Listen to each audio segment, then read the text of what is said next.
Hello, I'm Richard from Expedition and Events Tracking. Today I'm going to be taking 3 of our most popular trackers out for a walk to see if we can find any pros or cons for each model.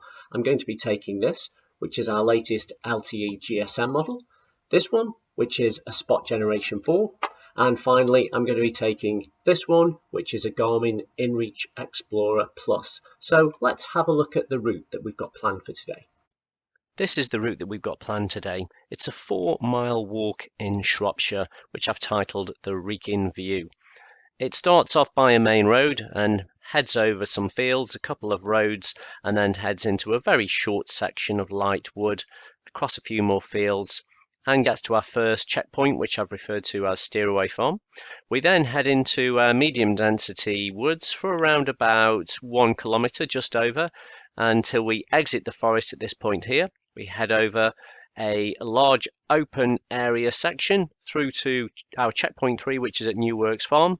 We then head down the road, turn left into New Works Village itself, and then turn right, head through some more trees, and then finally we cross this main road and head back through a housing estate section to end back where we started. Okay, the trackers are all powered on, they're all strapped onto the top of the rucksack, and away we go for our 4-mile walk, the Wrekin View. Something we're going to be looking at today is the performance of these 3 trackers. How faithfully do they follow their route, and do they lose their signal at all? Telford isn't a remote area, and neither is the Wrekin. But we're going into a wooded area, and it's going to be interesting to see if that proves any challenge to any of these devices, and also how faithfully will it record the routes that we follow? How faithfully will each device record those routes? So let's continue on and see. Hi, we're just under a mile into the route. I've just had a quick look at the live tracking and I'll post those screenshots here so you can have a look at them. The LTE GSM tracker, because it's updating so frequently as you expect, it's exactly where we are. It's broadcasting live. The Spot and the Iridium are a few hundred meters behind. One is on a 5-minute, one is under a 10-minute, so you would expect that to lag very slightly from a live result, but all tracking well so far.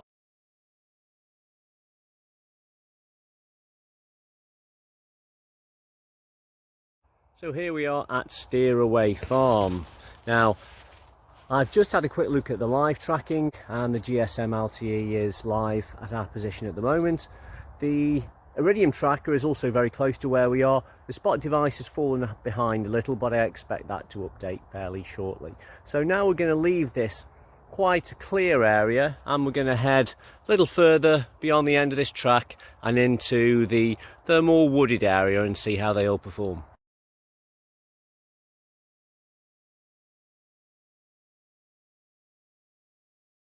Just to give you an idea of the density of the woods, not particularly heavy. I would probably describe this as medium density. Still a reasonably good view of the sky, and a little bit of a slope up towards the side here as we continue up the path. Okay, we're now at the forest corner area. It's a bit of a climb up through the woods. I've just checked the live tracking. I'll post the screenshot again.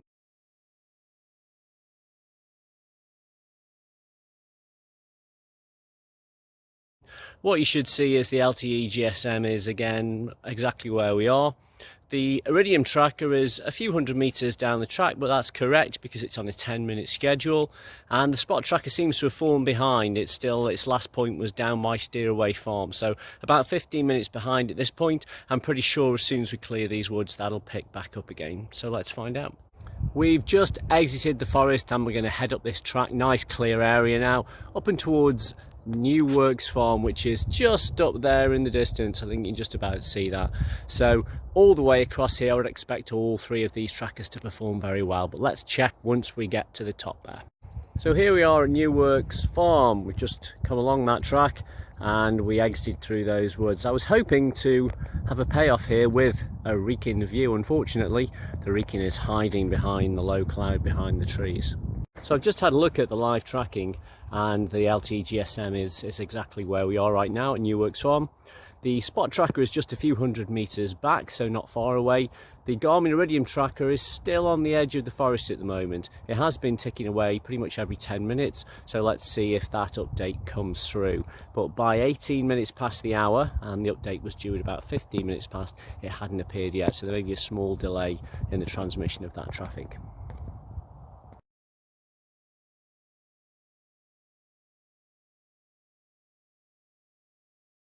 So just a short update, I've just checked. The Iridium tracker did transmit that quarter past the hour point, although it did it about 9 minutes late, so a little bit of a delay on Iridium's server there. Okay, we've reached the end point of today's walk. I've just checked the live tracking.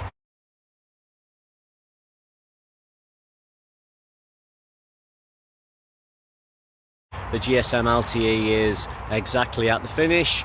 The spot has just caught up. It was around about 15 minutes behind and hadn't transmitted, but it has now retransmitted a point. I'll show you that a little bit later in the video. And the Iridium tracker is around about 8 or 9 minutes behind real time. So an interesting comparison. Let's now drill down into some of that detail. Okay. Now we're back from the walk, let's have a look at the performance of each of those three trackers. First of all, we've got three views here. This is the TrackTrail website, which I'm going to show you how the LTE device performed, though the Spot device and the inReach can also appear on this map as well. Next up is the Spot website, which so we can see how the Spot performed. And finally is the Garmin site where the inReach Explorer device, the tracks can be reviewed there. Okay, let's first of all take a look at this one. So this is an inReach Explorer, and this device was set to transmit a point every 10 minutes, which is the standard price for that device, which is typically about £45 per month. So let's have a look at the points here. You can see, broadly speaking, it looks to have followed the route that we chose. And the points began at 5 past the hour, and then, as you can see, every 10 minutes, very reliably, it didn't miss a single beat. 13:55, 14:05. Every 10 minutes, it transmitted a point. So the Garmin inReach Explorer, although a little bit late in transmitting some of those points sometimes from the server, did transmit all of them. Let's now have a look at the Spot device. So again, the Spot device down here. Let's zoom in a touch more. Started at 1:06, and then we've got a point at 1:15. So it looks like we missed one update there. At 21 minutes past, and then you can see at 26 minutes past, 30, 35, 40, 45 and 50. So pretty good up until that point in time. However, what's happened here? Okay, we've gone into the woods, and a known weakness with the Spot tracker is its inability to transmit when in tree cover. So the tree cover we were in wasn't really that heavy, but nevertheless, the last point you can see here was 150, and we didn't get any points at all transmitted until we were right at the edge of the woods here, which was at 14:05. So there was a 15-minute outage, and that outage only really ended because we exited the woods. After that, it picks up fairly reliably at 2:10, 2:15, 2:20, 2:25.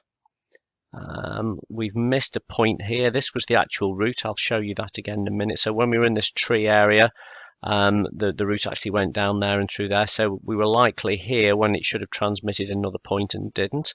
So that's 13.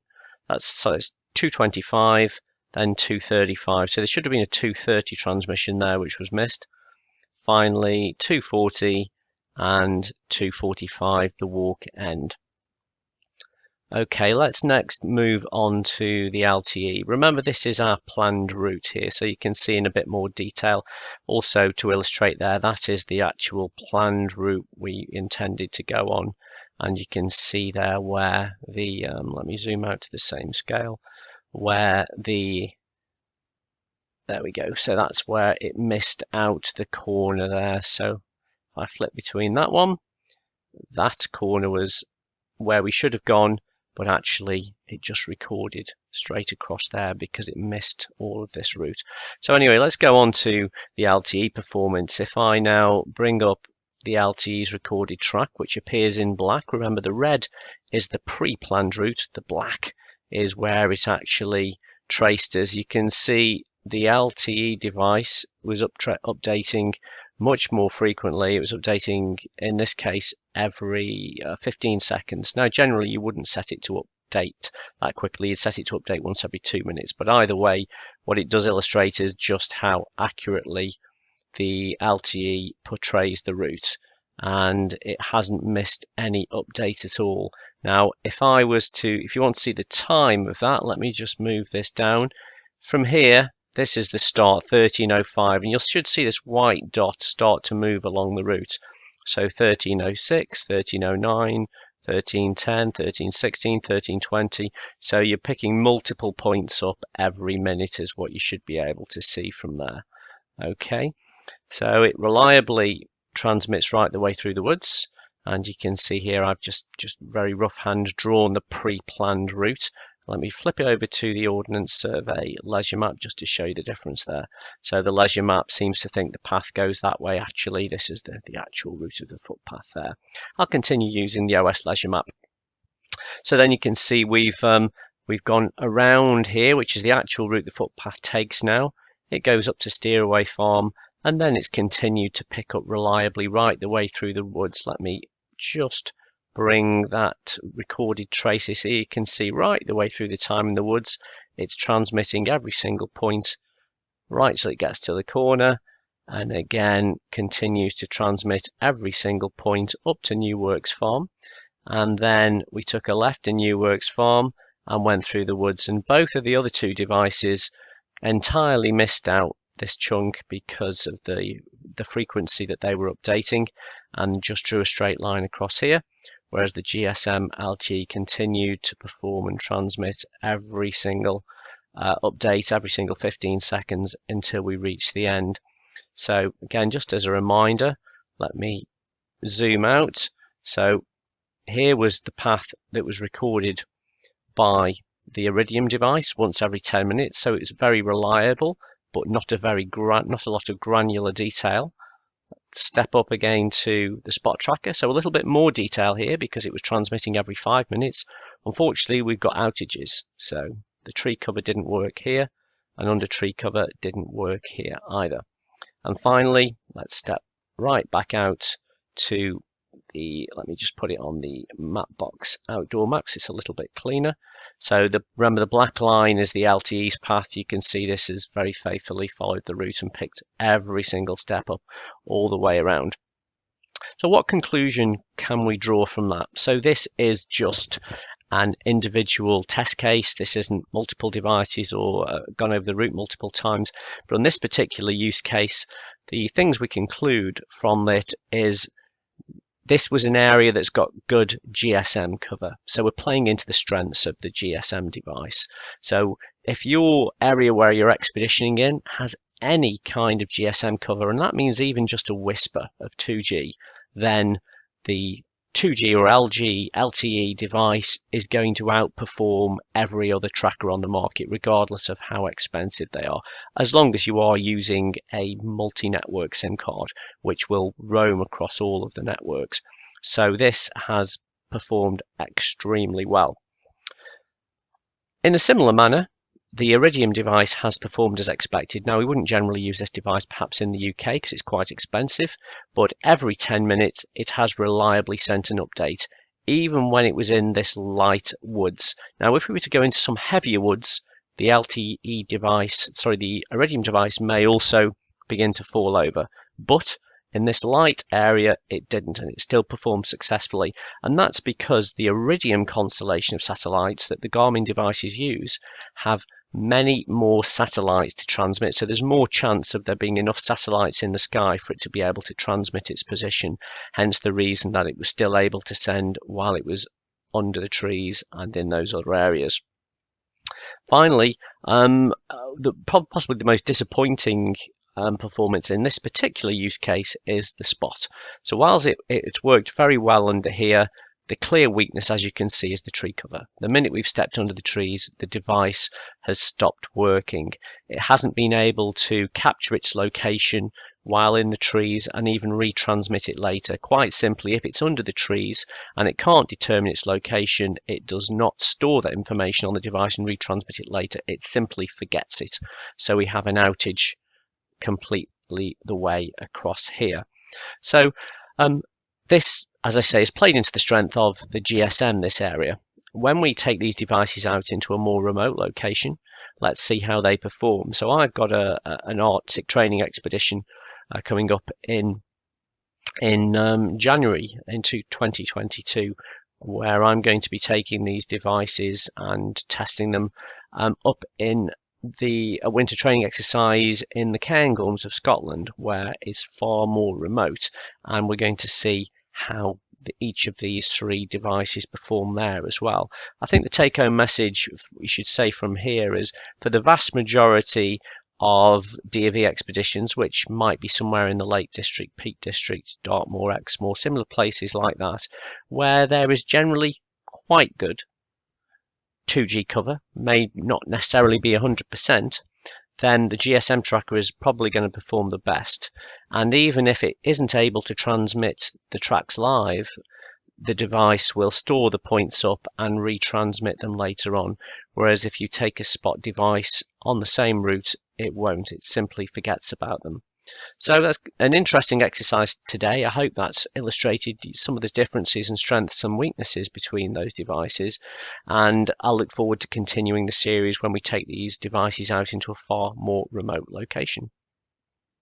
Thank you very much.